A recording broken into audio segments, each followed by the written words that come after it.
Hey, Jason here from Simply Swider. If your Speed Queen dryer is running but not heating up, you're in the right place. I'll show you exactly how to diagnose and fix this problem. The good news, most of these repairs are DIY friendly and cost a fraction of a service call. Important safety note, always unplug your dryer and turn off gas supply before starting any repairs. Before we get started, if you run into any questions, jump into our Facebook group, links in the description. We've got thousands of people helping each other fix their appliances, and I pop in there daily to help out.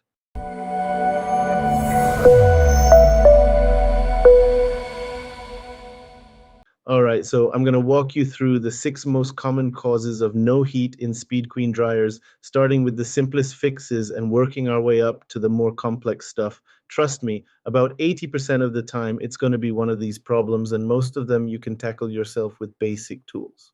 So, the number one culprit I see is restricted airflow, clogged vents, or dirty lint filters that cause your dryer to overheat and blow the thermal fuse. You'll know this is happening when your dryer takes forever to dry clothes, runs really hot, or suddenly stops heating altogether. Here's a quick test. Go outside while your dryer's running and check that vent flap. If it's barely moving, you've got blockage issues. I had this customer last month whose dryer quit heating and we found a bird's nest packed solid in the external vent. Here's the fix.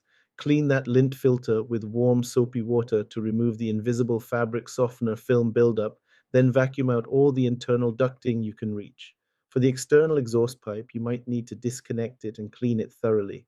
One more thing, make sure you're using rigid or semi-rigid metal ducting only, not that flexible foil stuff. Next up is the thermal fuse. This little safety device cuts power to the heating element when things get too hot. When it's blown, your dryer will tumble but produce zero heat. You'll find this guy on the back or side panel near the blower housing. It's usually a small white rectangular component with two wires. Here's how to test it. Using your multimeter set to continuity mode, touch the probes to both terminals. No beep or infinite reading means it's blown. The fix takes about 15 minutes with basic tools, a screwdriver, and needle nose pliers. After unplugging your dryer, remove the back panel and swap in the exact replacement fuse, making sure wire connections are tight. Now, here's something important. Never bypass this fuse permanently because it prevents house fires, but you can bypass it for 30 seconds just to test if that's really your problem.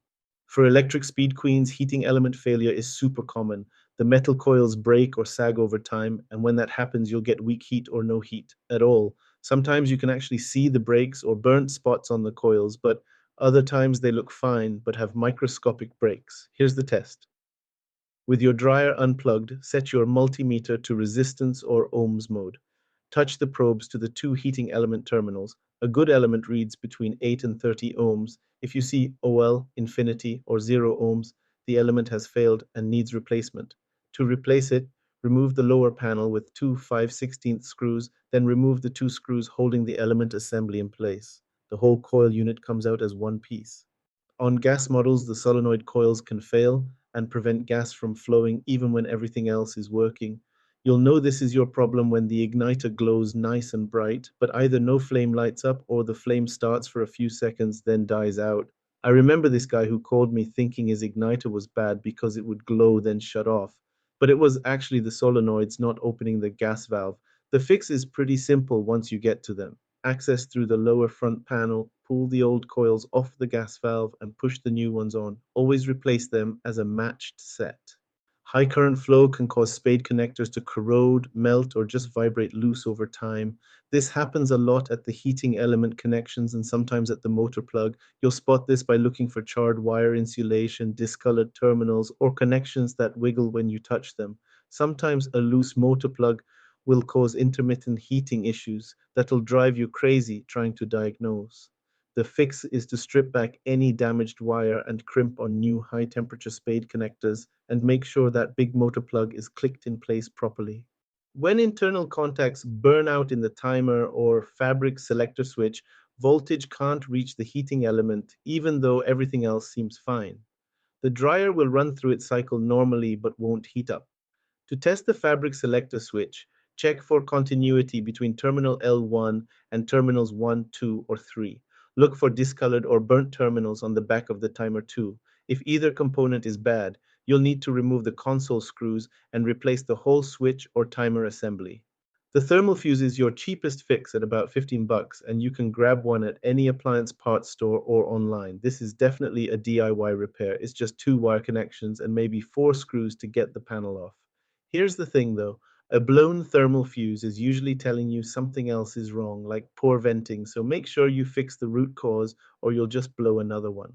Heating elements run anywhere from $47 to $240 depending on your specific model. You can find them at appliance parts dealers or order online. This is a moderate DIY job, not too complicated, but you'll need basic tools and about an hour of your time, way cheaper than paying someone like me to come out and do the same thing.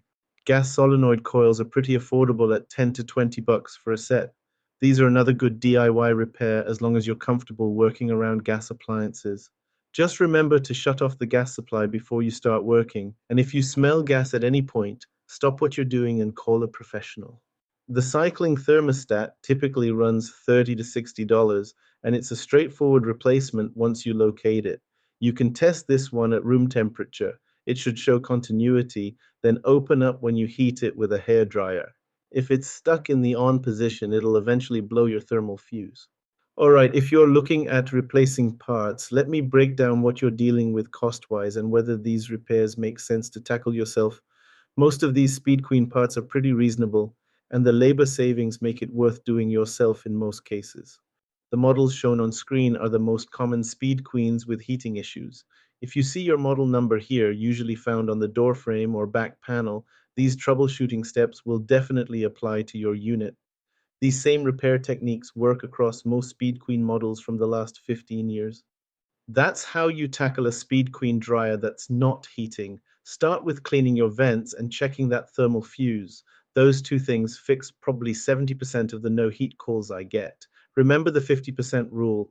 If your dryer's over 10 years old and the repair costs more than half of a new unit, it might be time to replace it. But honestly, most Speed Queens are built to last 25 years, so they're usually worth fixing. If you know someone with appliance troubles, share this video. It could save them hundreds in repair costs. If this helped you get your Speed Queen heating again, hit that like button and drop a comment below. Let me know which fix worked for you. Really helps other people with the same problem. And if you haven't already, please subscribe to the channel. We'll get this out to more folks who need to save some time and money. Thanks for watching, and I hope you guys have a great day.